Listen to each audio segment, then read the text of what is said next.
এখন যে মেয়েটার কথা আমি তোমাকে বলবো, ওই মেয়েটা তার মরে যাওয়া বয়ফ্রেন্ডের সাথে বিয়ে করে নেয়। সাল তখন 1978। ওহিও এর একটা ছোট শহরে লিন্ডা স্মিথ নামে একটা মেয়ে থাকতো, যে তার বয়ফ্রেন্ডকে খুবই ভালোবাসতো। দুজনের বিয়ের ব্যবস্থা চলছিল, কিন্তু বিয়ে হওয়ার আগেই তার বয়ফ্রেন্ড গাড়ি অ্যাক্সিডেন্টে মারা যায়। তারপর লিন্ডা বিশালভাবে ভেঙে পড়ে।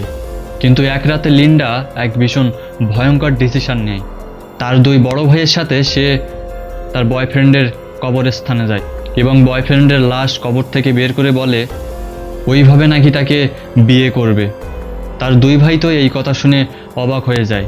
তারপর সে তার মরে যাওয়া বয়ফ্রেন্ডের কঙ্কালের গায়ে একটা কোট পরিয়ে বিয়ে করে নেয় এবং সবাইকে তাদের বিয়েতে ইনভাইট করে। কিন্তু সবচেয়ে বড় ঝটকা তখন লাগে যখন সে তার বয়ফ্রেন্ডকে আর দ্বিতীয়বারের জন্য কবর দিতে না দেয়। সে বলে তারা দুজন নাকি একসাথে থাকবে এবং একটা পরিবার তৈরি করবে। সব লোকজন তাদের কথা শুনে পাগল বলতে লাগলো, কিন্তু সে বলে তাতে তার কোনো যায় আসে না। তারপর সে তার বয়ফ্রেন্ডকে একটা ফ্রিজের মধ্যে রাখলো এবং তারা দুজন মাঝে মধ্যে বাইরে ঘুরতেও যেত। কিন্তু শক করার বিষয় হলো 11 মাস পর সে প্রেগনেন্ট হয়। কিন্তু এই বাচ্চা সে কিভাবে পেল, এটা আপনারাই জানেন।